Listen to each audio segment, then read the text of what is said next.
Stop,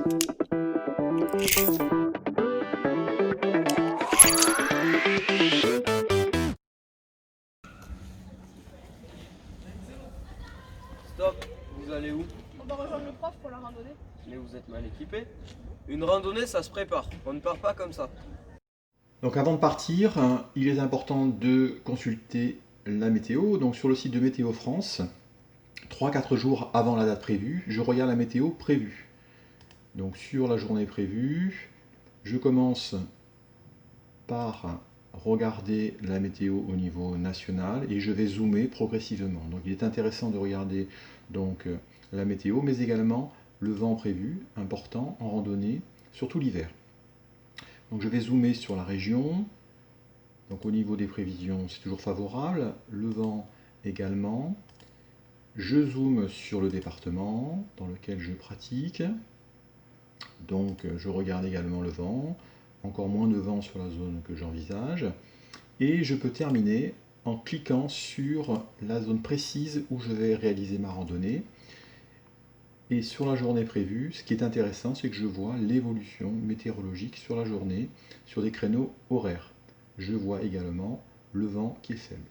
Si vous êtes dans une zone montagne, vous pouvez utiliser cette icône qui permet de voir une météo précise sur les massifs qui nous concernent, donc Massif central ou Pyrénées. Ensuite, sur le site de Géoportail, je vais continuer à préparer ma randonnée. Donc en indiquant le village duquel je veux partir. Donc là, on va prendre l'exemple de Bareilles dans les Hautes-Pyrénées. Donc Géoportail va me centrer sur le village. Et là, je vais choisir un fond de carte. Donc pour la randonnée, carte topographique ici, IGN.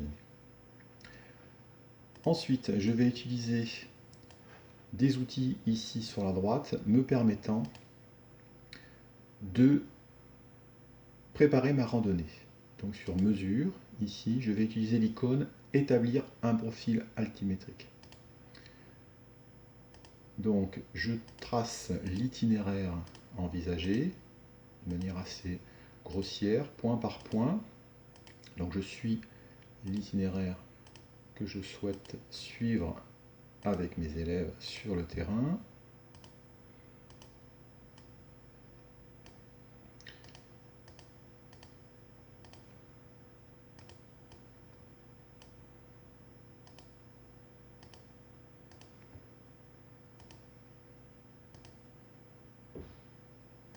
Et je double-clique.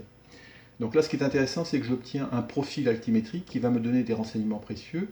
Tout d'abord, ici en bas, le dénivelé positif, donc là en l'occurrence à peu près 600 mètres, et la distance que je vais parcourir, à peu près 8 km. Donc j'estime que ça correspond tout à fait au groupe d'élèves que j'ai, donc je valide ma sortie. Ensuite, je peux utiliser un deuxième outil, ici dans Annoter la carte. Ici, cette icône m'indique dessiner des lignes. Donc là, ce qui est intéressant, c'est que je vais pouvoir tracer sur la carte l'itinéraire que j'envisage de suivre ce jour-là. Donc toujours pareil, de point en point, je trace ma randonnée.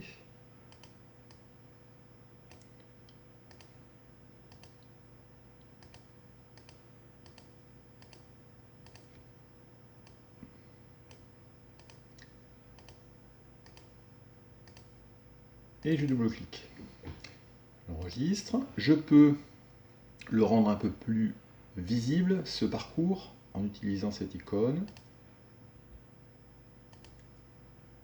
Donc je vais le mettre en rouge par exemple.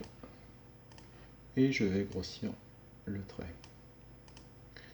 Voilà, donc là, ce qui est intéressant, c'est que je vois mon itinéraire.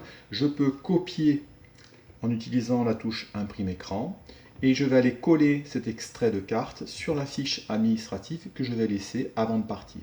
Donc la voici, donc la sortie randonnée, quand, donc la date, mon heure de départ, l'heure de retour prévue, où je vais, le départ du village de Bareilles, avec qui, donc 8 élèves, je mets la liste de mes élèves, vers où je vais, donc j'indique mon objectif et un descriptif rapide de la boucle que je envisage et j'indique ensuite par un collet de géoportail l'extrait de carte. Cette fiche, je vais pouvoir la mener maintenant à l'administration. Entrez. Monsieur le proviseur, bonjour. Bonjour monsieur. Je vous amène la fiche parce que demain nous partons avec un groupe en montagne. Donc, je vous ai mis la liste des élèves avec qui on part, d'accord, d'où nous partons, les horaires, donc on part à 9h, on revient vers 15h, et vous avez l'itinéraire de notre randonnée qu'on fera demain. Voilà, je vous la laisse. Bon, très bien. Avez-vous pensé aux fiches d'urgence pour les élèves? Oui, elles sont dans mon sac à dos. D'accord. Et pour les PAI également? Alors les PAI, je viens de passer à l'infirmerie et j'ai récupéré la trousse de Paul. Bon, Voilà. parfait. Bonne Merci randonnée. monsieur le proviseur. Bonne journée. Au revoir. Pour finir et de préparer une randonnée, l'enseignant doit prévoir un fond de sac correct afin d'assurer la sécurité du groupe.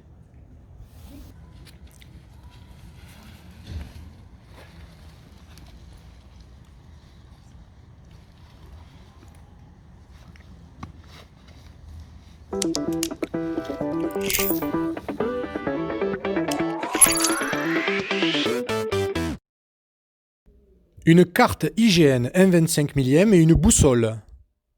Une trousse à pharmacie avec éventuellement les PAI. Un sifflet pour se signaler ou alerter.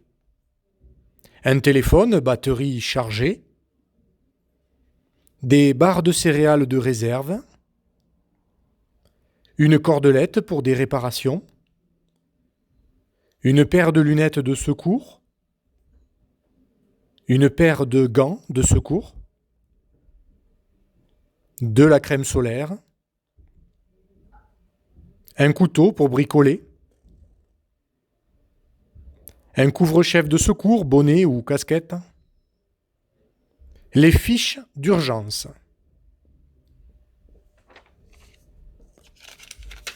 En milieu spécifique, un GPS, batterie chargée. Une feuille de route. Une corde de randonnée. 2 sangles et 2 mousquetons. Une frontale, un briquet, une bougie. Les élèves aussi doivent bien s'équiper. D'ailleurs, vous ne l'êtes pas. Un sac à dos trop petit, un manteau trop gros et des chaussures non adaptées. Voyons ensemble comment bien s'équiper. Concernant l'habillement du randonneur, il est préférable d'avoir des manches longues, un pantalon et des chaussures qui permettent un maintien de la cheville. Au niveau des vêtements, il est préférable et souhaitable d'avoir plusieurs couches au lieu d'avoir un gros blouson. Une couche coupe-vent, une couche chaude et enfin un t-shirt respirant, manches courtes ou manches longues, selon le temps. Voyons maintenant le contenu du sac. Il y faut une gourde remplie d'eau, des barres de céréales, un couvre-chef, bonnet ou casquette, une paire de gants, une paire de lunettes de soleil et de la crème solaire. Enfin, le sac doit être assez grand afin que l'élève puisse mettre dans celui-ci ses vêtements lorsqu'il aura chaud pendant la progression. Une capacité de 25-30 litres est le minimum requis. Donc nous voilà maintenant au départ, vous êtes bien équipés, c'est formidable.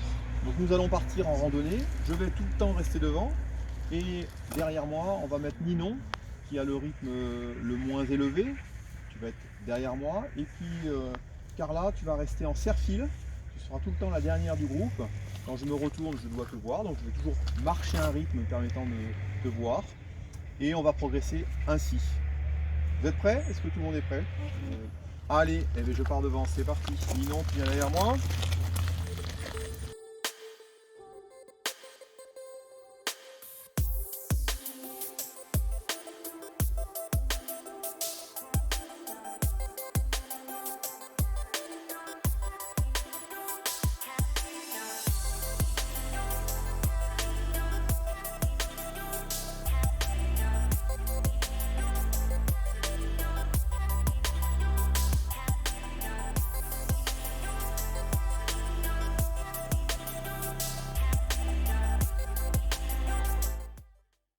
Allez, après cette marche, on va faire une bonne pause et puis vous allez vous mettre à l'aise parce que vous avez chaud en marchant. Là, on s'est réchauffé. On va enlever une couche afin de ne pas trop transpirer. Allez, enlevez une couche et profitez-en pour vous hydrater, boire un peu et manger quelque chose. Ah oui, manger.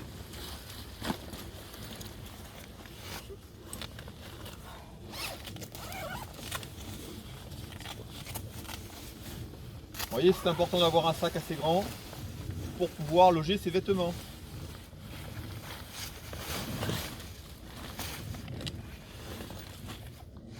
Pensez à boire.